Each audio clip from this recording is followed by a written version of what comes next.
Hello, noble ones, and welcome to Metatron's Academy. So today we are back checking out an interesting video. It's kind of old. It's from a year ago.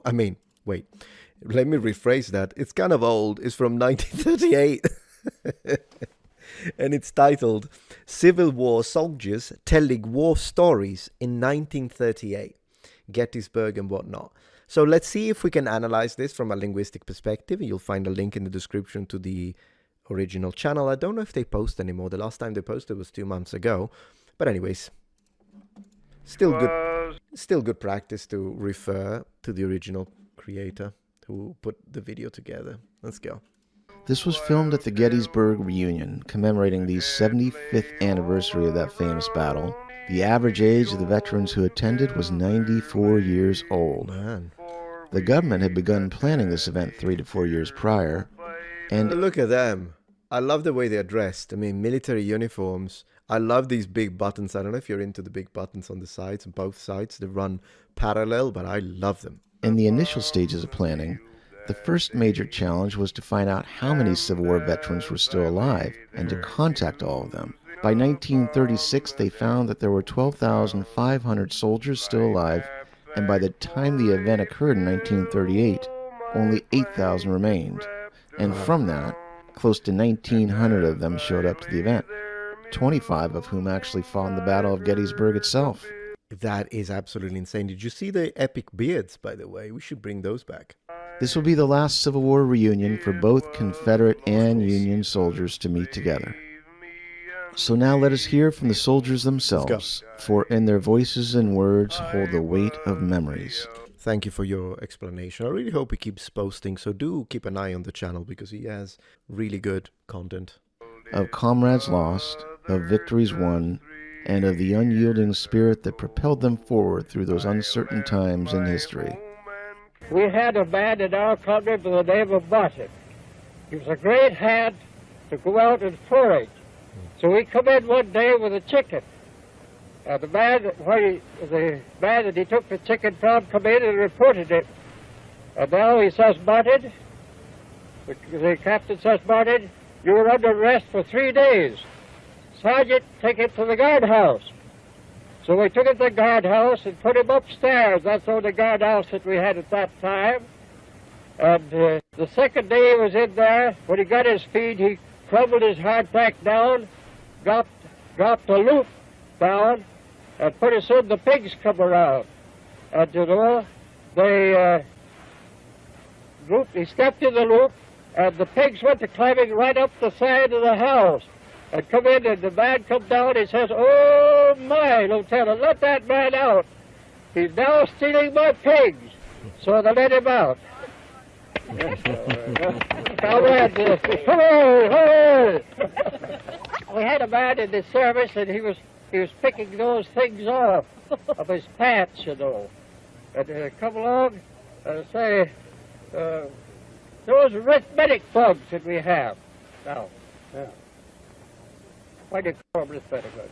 The reason why you call them arithmetic bugs is this. They add to my discomfort, they subtract from my pleasure, and they multiply like H. Hey, the jokes. I mean, that's pretty decent. That's pretty decent jokes. I like, it's funny though, because these people, how much do we really have in common with people from this period, and particularly those who actually experienced war? Probably not so much, unfortunately, but one thing we can still do is find something funny, and I actually appreciated his effort into telling the story. I found the intonation interesting. Clearly a military man with a cadence to his speech that is reflective of a life of discipline. After the day came along, and you saw Mike taking the graybacks out of the seams of his pants. So he said, Mike, I see you're picking them out. No, but Jaber says, Mike, I'm taking them as they come. I actually didn't understand that. I must have, because actually humor is probably one of the hardest thing to understanding a foreign language, and of course English being my second language, I understood the humor on the first two stories, but this one was lost on me. So if you could explain it to me, because I haven't got a clue. I mean, I would laugh to be societally polite, if you will, but to be honest with you, I did not get it. I don't know why that was supposed to be funny. Let me see if I can read it. Maybe if I read it. So they came along and they saw Mike taking the greybacks out of the seams of his pants. I don't know what the greybacks are, so maybe that's why I'm not getting it. That's the only word I'm not familiar with. So he said, Mike, I see you're picking them out. No, Mike, I'm taking them as they come. Yeah, I don't get it. I apologize profusely. They come. Everyone else understood it, so that's great.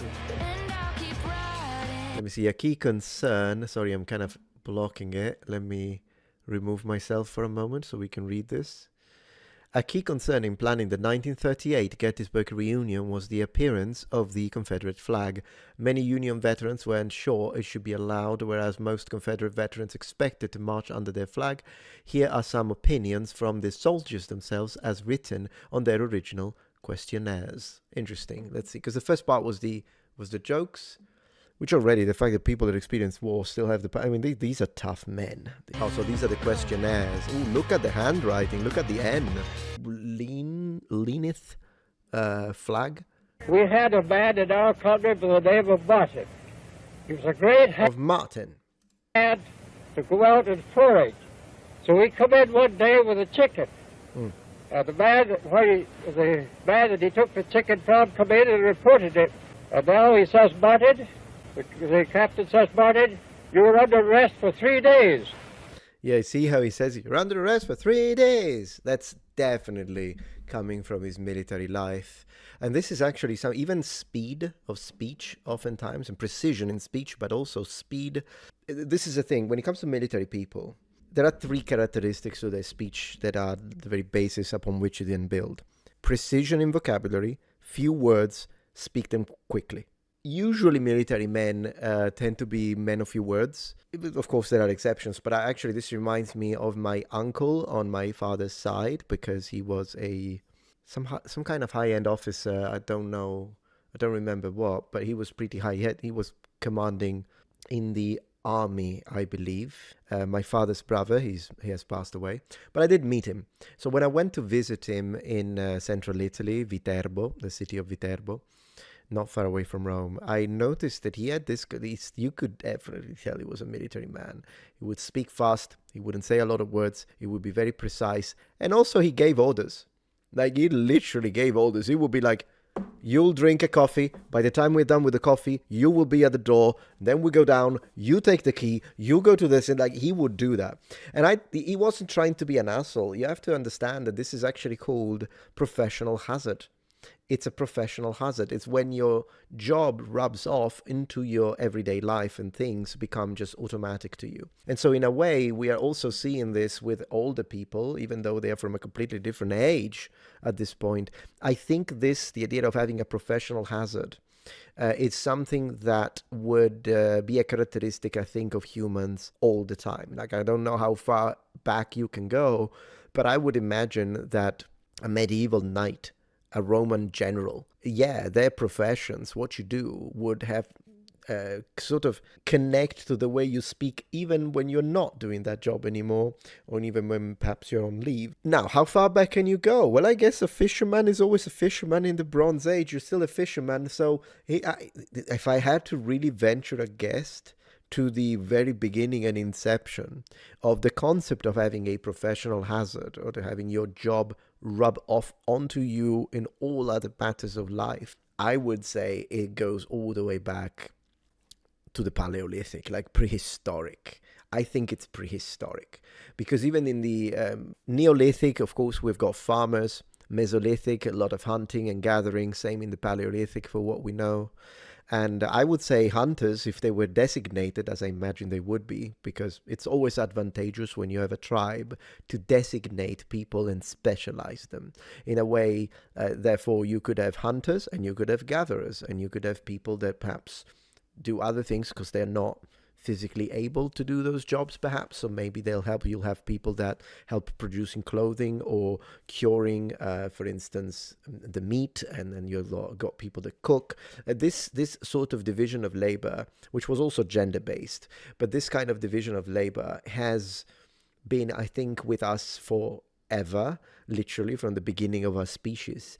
And in a way, the idea of your job rubbing off on the way you behave, talk, live your life, interact with others when it comes to social interactions, and the way you speak and the way you move, the way you stand, all of that, I think, is something that just began in the prehistoric period.